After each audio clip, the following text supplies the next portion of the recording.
guys, my name is Gautam Singh and welcome to my channel Believers Academy. So friends, आज हम electric field and charge chapter में एक बहुत ही important topic पढ़ने वाले हैं गॉस लॉ के बारे में। तो चलिए देखते हैं गॉस लॉ क्या है। तो Gauss law is a law which relate electric charge distribution and net electric field due to them. तो मान लीजिए वायुमंडल में ऐसे बहुत सारे इलेक्ट्रिक चार्ज है, तो इन इलेक्ट्रिक चार्ज के कारण स्पेस में एक नेट इलेक्ट्रिक फील्ड क्रिएट होगा। तो गॉस लॉ क्या करता है कि ये electric field and charge distribution को रिलेट करता है। तो एग्जैक्ट रिलेशन क्या है उसके लिए अपन गॉस लॉ का स्टेटमेंट देखते हैं। तो देखिए, according to Gauss law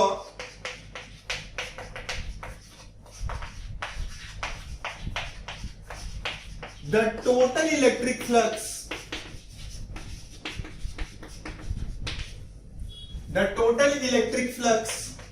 passing through a closed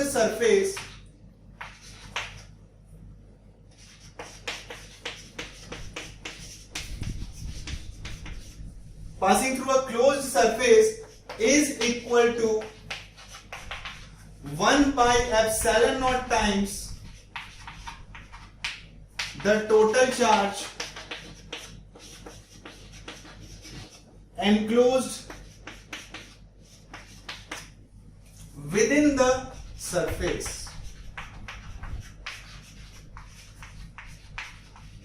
समझ में आ रहा है? तो गॉस लॉ बोलता है कि according to Gauss law the total electric flux passing through a closed surface is equal to 1 by epsilon naught times the total charge enclosed within the surface.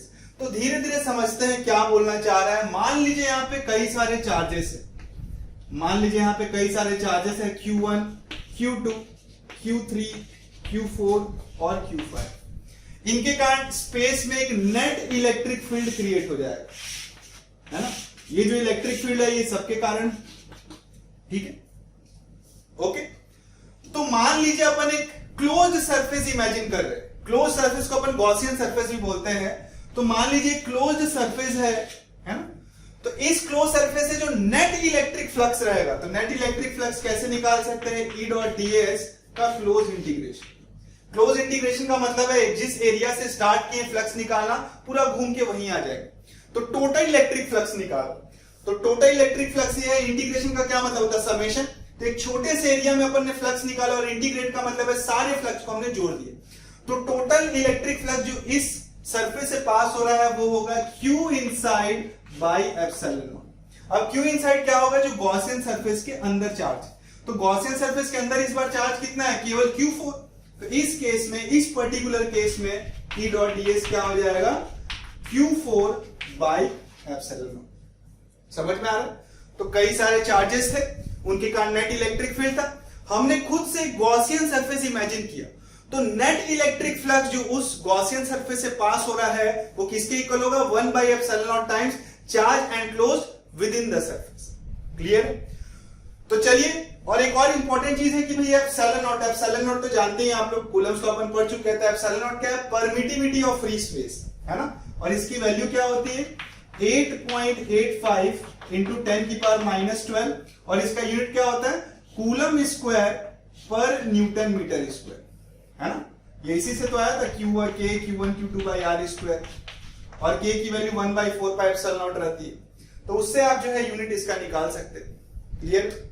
तो चलिए अब गॉस लॉ के ऊपर कुछ बहुत ही इंपॉर्टेंट पॉइंट्स देखते हैं। और आगे बढ़ने के पहले मैं ये बोलना चाहता हूं कि आप जो है एक नोट्स बनाते चलिए वीडियो देखते हुए, और कभी भी वीडियो देखे तो पेन एंड कॉपी लेके बैठे, ओके। तो चलिए देखते हैं कुछ बहुत ही इंपॉर्टेंट पॉइंट गॉस लॉ के ऊपर। तो पहला पॉइंट है कि Gauss law is applicable for any type of close surface whatever its shape and size में। मतलब ये जो गॉसियन सरफेस है इसका कोई भी शेप और कोई भी साइज हो सकता है, सबके लिए applicable Gauss law. Clear? Second point है Q inside written on right hand side of the equation. ये जो Q इनसाइड है इस इक्वेशन में is the algebraic sum of all the charges within the close surface and the charges may be located anywhere inside the surface। ठीक है ना। जैसे कि मान लो इस क्वेश्चन में यहाँ पे 4 कूलम होता है, यहाँ -3 कूलम होता है, यहाँ 8 कूलम होता, ठीक है ना। तो जब ये गॉस लॉ लगाते हैं तो Q इनसाइड क्या हो जाता? बाहर वाले चार्जेस नहीं, केवल अंदर वाले चार्जेस का अलजेब्रिक सम। तो वो क्या होता? देखिए 8 + 4 12 -3 9। तो मैं इस तरफ यहां पे 9 लिख रहा। क्लियर? ठीक है ना। नेक्स्ट पॉइंट देखते हैं, थर्ड पॉइंट। तो थर्ड पॉइंट ये बोलता है कि electric field written on left hand side of the equation, मतलब गॉस लॉ में ये जो इलेक्ट्रिक फील्ड है जो कि इस इक्वेशन के लेफ्ट हैंड साइड में लिखा हुआ है, is the electric field is the net electric field is the net electric field due to all the charges inside as well as outside the Gaussian surface. तो देखिए जो electric field निकाले हैं, मतलब यहां जो इलेक्ट्रिक फ्लक्स जिस electric field से निकाल रहे हैं, ये इलेक्ट्रिक फील्ड केवल अंदर नहीं, सारे चार्जेस के कारण नेट इलेक्ट्रिक फील्ड होता है। क्लियर? थर्ड पॉइंट क्लियर है आपका? तो चलिए अब पॉइंट नंबर 4 देखते हैं जो बहुत ही इंपॉर्टेंट है। तो पॉइंट नंबर 4 बोलता है कि the close surface is called Gaussian surface and any Gaussian surface can be selected but one thing should be kept in mind, मतलब एक चीज आपको एकदम ध्यान में रखना है गॉसियन सरफेस सेलेक्ट करते समय, one should be kept in mind that the Gaussian surface should not pass through any discrete charge, मतलब ये जो गॉसियन सरफेस है किसी डिस्क्रीट चार्ज से पास नहीं होना चाहिए। डिस्क्रीट चार्ज मतलब point charge. However, it can pass through continuous charge distribution। continuous charge distribution अपन पढ़ेंगे नेक्स्ट क्लास में। तो continuous charge distribution का मतलब है जैसे मान लीजिए ये एक रॉड था, इसमें चार्ज फैला हुआ है, इसी को अपन कंटिन्यूअस चार्ज डिस्ट्रीब्यूशन बोलते हैं। तो आपको ध्यान में रहेगा ना, गॉसियन सरफेस कभी भी डिस्क्रीट चार्ज से पास नहीं होना चाहिए, लेकिन वो कंटिन्यूअस चार्ज डिस्ट्रीब्यूशन से पास हो सकता है। अब दोस्तों ऐसा इसलिए है क्योंकि डिस्क्रीट चार्ज के एकदम पास में इलेक्ट्रिक फील्ड अनडिफाइंड हो जाता है। देखिए याद है पॉइंट चार्ज के कारण हमने इलेक्ट्रिक फील्ड का ग्राफ देखा, तो जब आप एकदम पास आते हैं तो इलेक्ट्रिक फील्ड जो है इंफिनिटी हो जाता है, अनडिफाइंड हो जाता है। क्लियर? तो इसीलिए गॉसियन सरफेस जो है वो डिस्क्रीट चार्ज से पास नहीं होना चाहिए। क्लियर? पॉइंट नंबर 5 है कि Gauss law is based upon inverse square law, जिस पे कूलम्स लॉ बेस्ड है उसी सेम लॉ पे जो है गॉस लॉ भी बेस्ड। क्लियर? और आखिरी पॉइंट है पॉइंट नंबर 6 कि in Gauss law we can use symmetricity of the body, है ना।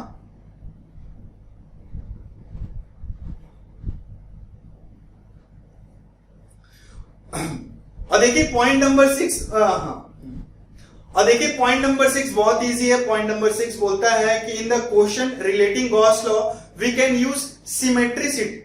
तो देखेंगे क्वेश्चन में इसका क्या मतलब है। क्लियर है? तो चलिए अब जल्दी से इस टॉपिक का अपन समरी देखते हैं, उसके बाद अपन कुछ एनसीईआरटी, कुछ जेईई मेंस एंड एडवांस में आए हुए कुछ 8 सवाल लगाने वाले। ओके, तो जल्दी से देखते हैं। तो गॉस लॉ क्या था?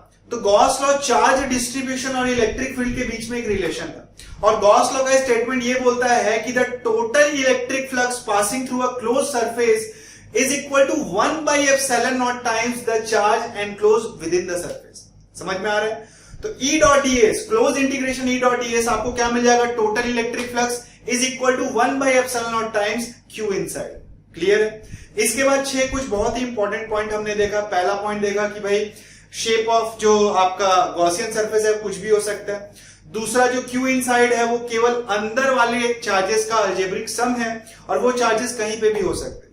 तीसरा जो इलेक्ट्रिक फील्ड है जो गॉस लॉ के इक्वेशन के लेफ्ट हैंड साइड में था, वो इलेक्ट्रिक फील्ड सारे चार्जेस का नेट इलेक्ट्रिक फील्ड, अंदर और बाहर का नेट इलेक्ट्रिक फील्ड। क्लियर है? फोर्थ पॉइंट ये बोला था कि गॉसियन सरफेस आप कुछ भी सेलेक्ट कर सकते हैं, लेकिन एक इंपॉर्टेंट पॉइंट का ध्यान रखना है कि गॉसियन सरफेस कभी भी डिस्क्रीट चार्ज से पास नहीं होना चाहिए, हालांकि वो कंटिन्यूअस चार्ज डिस्ट्रीब्यूशन से पास हो सकता है। क्लियर?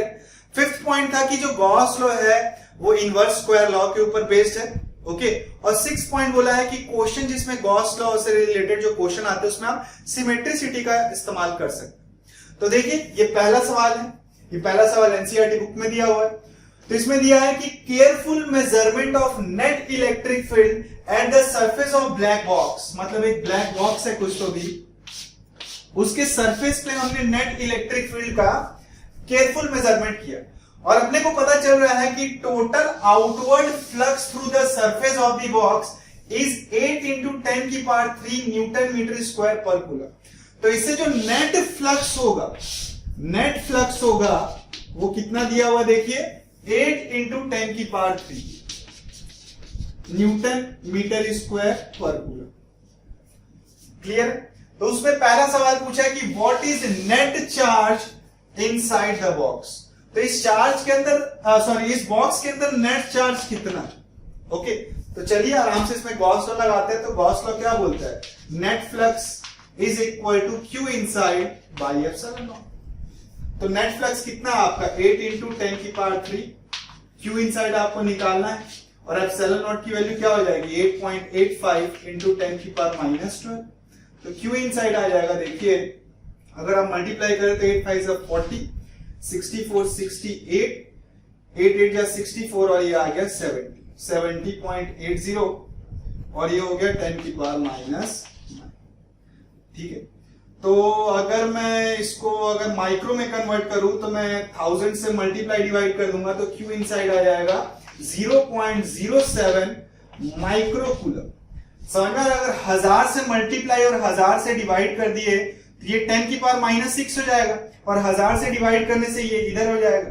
तो 10 की पावर -6 को मैं क्या लिख सकता हूं? माइक्रो भी लिख सकता हूं। तो क्यू इनसाइड क्या आ गए? इजी। ओके, उसके बाद नेक्स्ट क्वेश्चन क्या बोला है कि इफ नेट आउटवर्ड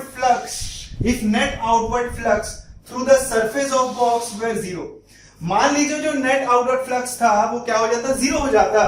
तो could you conclude that there were no charge inside the box? Why और व्हाई नॉट? मतलब कि अगर टोटल फ्लक्स जो है अगर वो 0 होता तो मैं क्या कंक्लूड कर सकता हूं कि इसके अंदर का नेट चार्ज भी क्या हो? मतलब इसके अंदर कोई चार्ज ही ना हो, ऐसा बोल रहा है। Conclude that there would be no charge inside the box. तो ध्यान से समझते हैं अपन, है ना?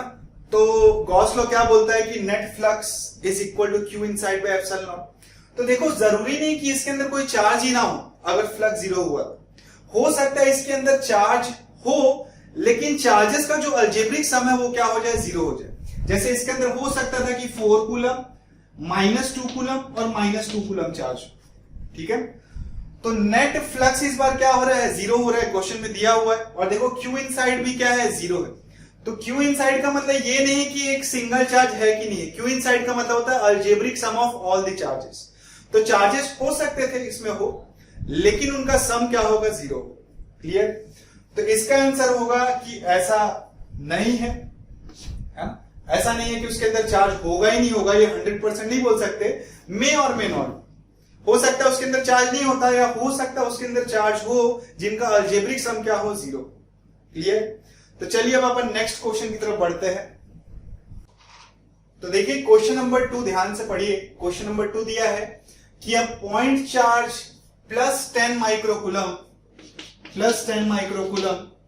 is at a distance 5 centimetre directly above the centre of square. ये जो स्क्वायर है इसके सेंटर से 5 सेंटीमीटर ऊपर ही पॉइंट चार्ज रखा हुआ। क्लियर? स्क्वायर 5 सेंटीमीटर ऊपर पॉइंट चार्ज। क्लियर?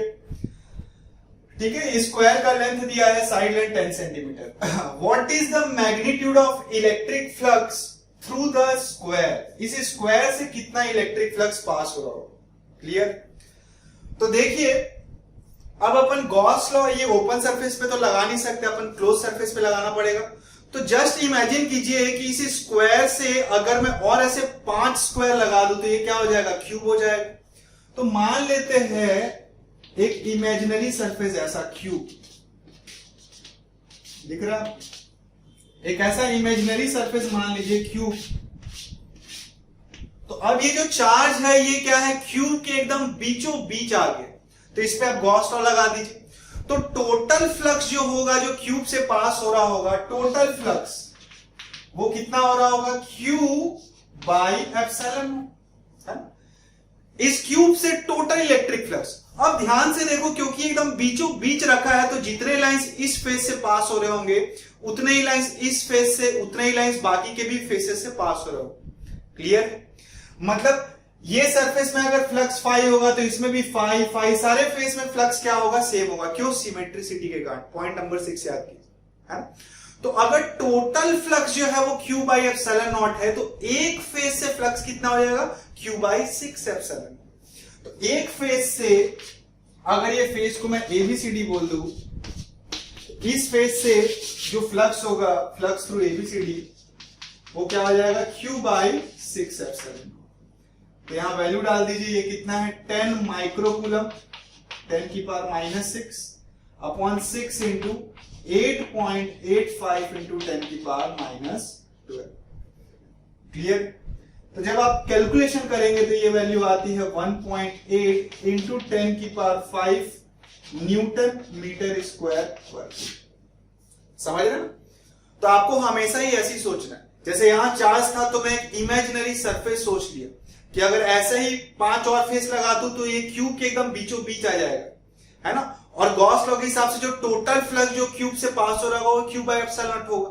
और क्योंकि ये सिमेट्रिकल एकदम बीचों बीच रखा है तो जितना फ्लक्स इधर होगा उतना ही सेम फ्लक्स बाकी के फेसेस में भी होगा। तो टोटल फ्लक्स अगर क्यू बाय एप्सिलॉन नॉट होगा तो एक सिंगल फेस से कितना होगा? क्यू बाय 6 एप्सिलॉन नॉट, क्योंकि टोटल फ्लक्स इक्वली सब फेसेस में बढ़ जाएंगे। क्लियर? तो चलिए अब नेक्स्ट क्वेश्चन की तरफ बढ़ते हैं। ओके, तो देखिए क्वेश्चन नंबर 3 काफी इजी सवाल है। क्वेश्चन दिया है कि अ point charge 2 microcoulomb is at the centre of cubic Gaussian surface, मतलब एक क्यूबिक ऐसा गॉसियन सरफेस है, उसी के सेंटर पे जो है 2 माइक्रोकूलम का चार्ज रखा हुआ है ना? इसका एज लेंथ दिया है 9 सेंटीमीटर।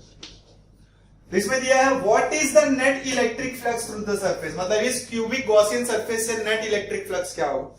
तो अपन सीधा सीधा गॉस लगा देंगे कि नेट इलेक्ट्रिक फ्लक्स क्या हो जाएगा? Q inside by epsilon naught. तो फ्लक्स टोटल बराबर हो जाएगा क्यू इनसाइड जो कि है 2 microcoulomb upon epsilon not. Value डाल दीजिए 2 into 10 की पावर -6 अपॉन 8.85 into 10 की पावर -12। तो ये वैल्यू आ जाएगी, देखिए 2.2 into 10 की पावर 5 न्यूटन मीटर स्क्वायर पर। समझ रहे? बहुत ही सिंपल, एक क्यूबिक गॉसियन सरफेस, बीच में पॉइंट चार्ज, नेट फ्लक्स पूछे, आप सीधा सीधा गॉस का लगा दो, very simple. Okay, next question की तरफ बढ़ते हैं। बहुत इंपॉर्टेंट सवाल है क्वेश्चन नंबर 4। तो क्वेश्चन नंबर 4 एकदम ध्यान से पढ़िए, क्या दिया है?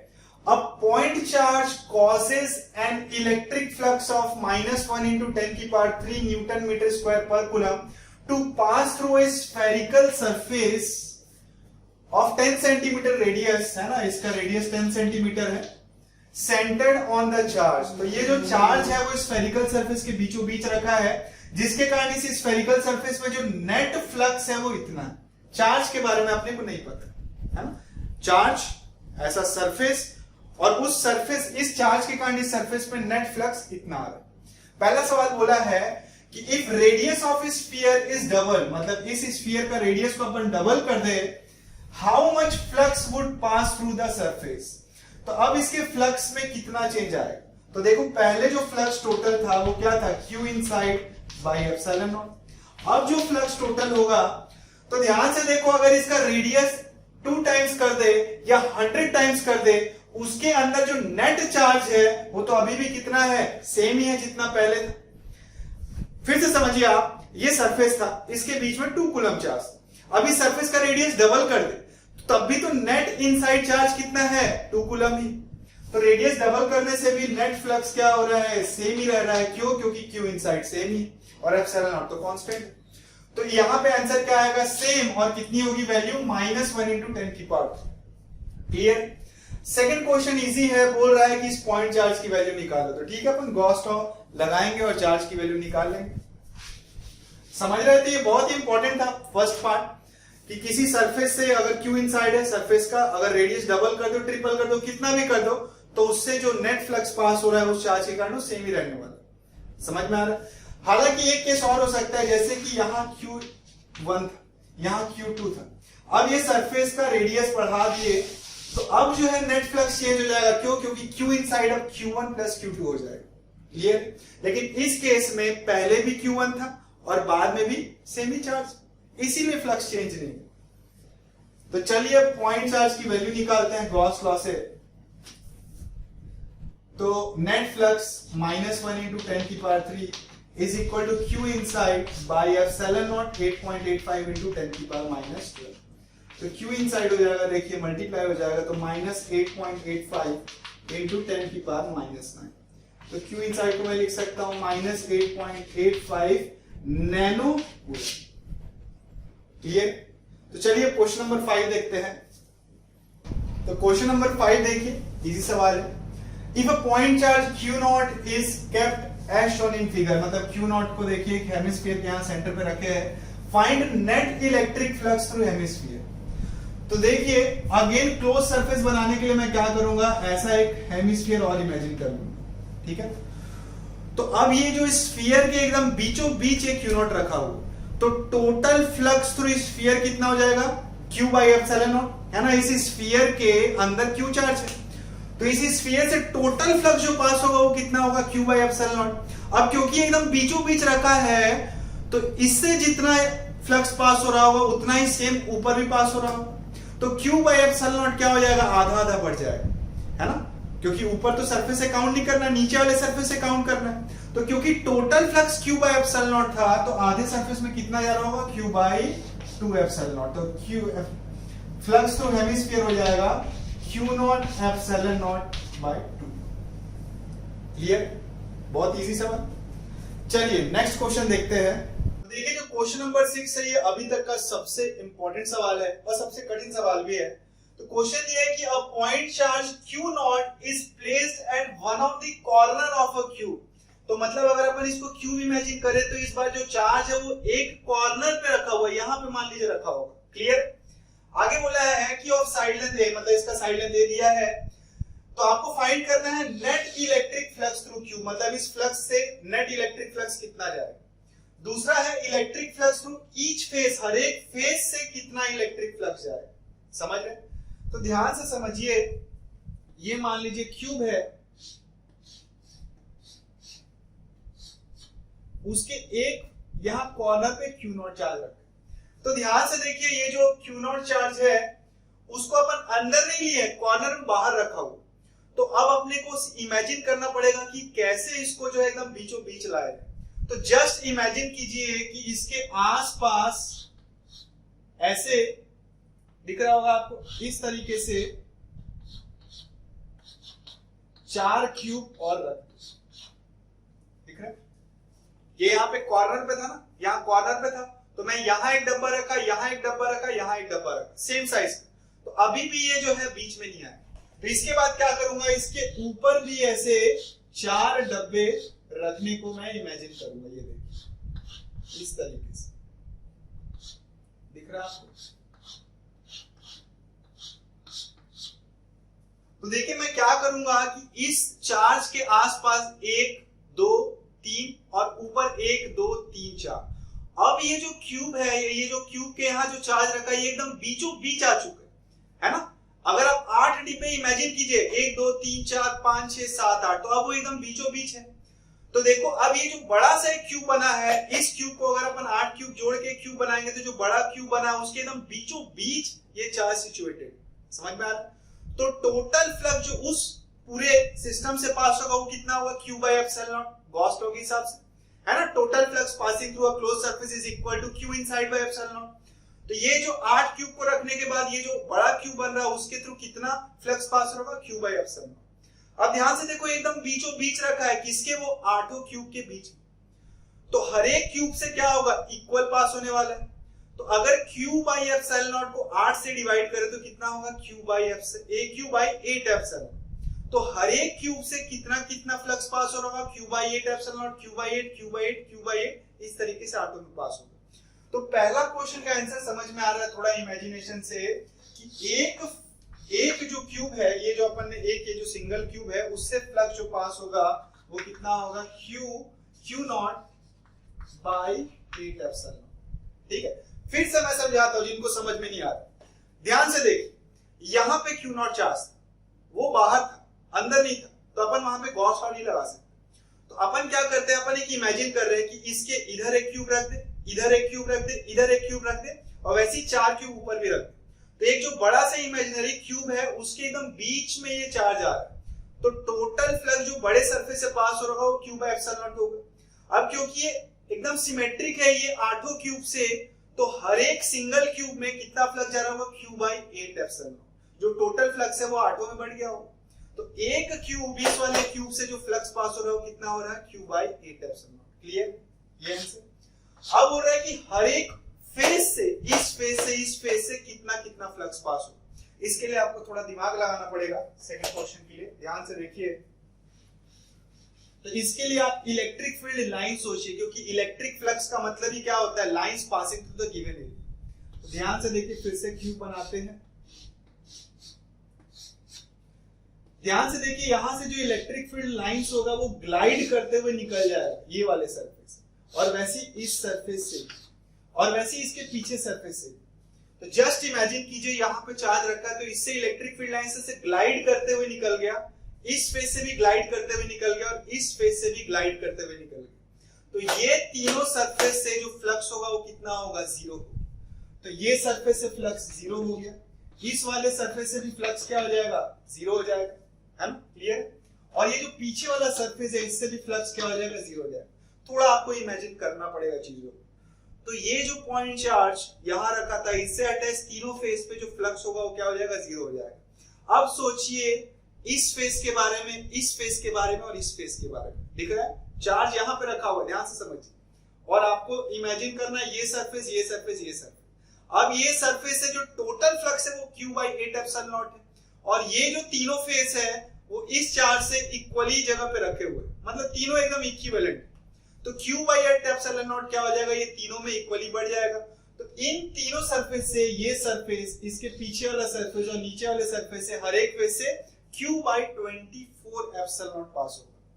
समझ में आ रहा है? तभी तो Q/24, Q/24, Q/24 मिलके क्या हो जाएंगे? Q/8। तो बाकी हर एक सरफेस से कितना कितना पास होगा? Q/24 epsilon not. इस सरफेस से, इससे भी Q/24 एप्सिलॉन नॉट, और इस सरफेस से भी Q/24 एप्सिलॉन नॉट। तो देखिए क्वेश्चन कठिन है, लेकिन आप बार बार थोड़ा इमेजिन कीजिए दोनों पार्ट को, तो आपको समझ में आएगा। और ये one of the very important question है गॉस लॉ। क्लियर? तो चलिए नेक्स्ट क्वेश्चन की तरफ। तो देखिए क्वेश्चन नंबर 7 जो है वो जेईई एडवांस 2004 में आ चुका है। तो आपको यकीन नहीं होगा इतना इस सवाल कैसे आता है। तो बेसिक के ऊपर ही जो है आपके कॉम्पिटिटिव एग्जाम्स रहते हैं। तो क्वेश्चन ध्यान से पढ़िए, काफी इजी सवाल है। A plus Q1 charge is at the centre of imaginary Gaussian surface S। तो मान लीजिए एक इमेजिनरी गॉसियन सरफेस है, उसके सेंटर पे जो है प्लस Q चार्ज रखा हुआ, plus Q1 charge, and minus Q1 charge is placed near Q1 inside S। तो यहीं पे माइनस Q1 चार्ज भी रखा हुआ, ठीक है। A charge Q2 is located outside the Gaussian surface. यहां पे Q2 चार्ज होगा, ठीक है भाई, ठीक है। Then the electric field on the Gaussian surface. तो इनके कारण जो है कुछ तो भी, ये तीनों चार्ज के कारण इलेक्ट्रिक फील्ड हो गया ऐसे। तो इलेक्ट्रिक फील्ड के कारण, मतलब इलेक्ट्रिक फील्ड पे on Gaussian surface will be due to minus Q1 and plus Q1। तो बोल रहा है कि इस गॉसियन सरफेस पे जो इलेक्ट्रिक फील्ड होगा वो केवल Q1 एंड माइनस Q1 के कारण होगा, जो कि गलत है। सही बात। दूसरा बोला यूनिफॉर्म इलेक्ट्रिक फील्ड होगा। तो ऐसा लग तो नहीं रहा है, चार्ज जो है देखिए अलग अलग पॉइंट पे रखे हुए, तो यहाँ पे जो इलेक्ट्रिक फील्ड होगा वो नॉन यूनिफॉर्म होगा। तो ये ऑप्शन भी गलत होगा। फिर है electric field due to Gaussian surface will be due to all charges. तो मैंने आपको पॉइंट भी बताया था कि जो अपन गॉस लॉ में इलेक्ट्रिक फील्ड पढ़ते हैं, वो जो इलेक्ट्रिक फील्ड स्पेस में होता है वो सारे चार्ज के कारण होता है। तो ये ऑप्शन एकदम करेक्ट। डी ऑप्शन बोला है 0। तो देखिए इलेक्ट्रिक फील्ड 0 नहीं है, टोटल फ्लक्स 0। क्यों? क्योंकि नेट Q इनसाइड क्या है? 0। तो integration E dot ds is equal to Q inside by 0, Q inside by epsilon. तो ये पार्ट 0 है। तो ये पार्ट 0 होने से ऐसा बिल्कुल जरूरी नहीं है कि इलेक्ट्रिक फील्ड भी 0 हो, है ना। इलेक्ट्रिक फील्ड 0 नहीं होगा, टोटल इलेक्ट्रिक फ्लक्स 0 होगा। क्लियर? तो ऑप्शन सी जो है करेक्ट है, बाकी सारे ऑप्शन गलत। तो देखिए इतना इजी क्वेश्चन भी जेईई एडवांस में आ सकता है। तो कॉम्पिटिटिव एग्जाम में आपके बेसिक्स चेक किया जाता है, तो आप बेसिक को अपनी स्ट्रॉन्ग बनाइए। क्लियर? चलिए आज का आखिरी सवाल देखते हैं, क्वेश्चन नंबर 8। तो देखिए क्वेश्चन नंबर 8 जो है आपके जेईई मेंस में आ चुका है, और सवाल है कि a charge Q is placed at a distance 4r above the center of disk of radius r। मतलब एक देखिए ऐसा डिस्क है, उसके सेंटर से 4r डिस्टेंस ऊपर ये चार्ज रखा हुआ है ना। इमेजिन कीजिए डिस्क ऊपर 4r डिस्टेंस पे पॉइंट चार्ज। उसके बाद बोला है कि the magnitude of flux through the disc is 5।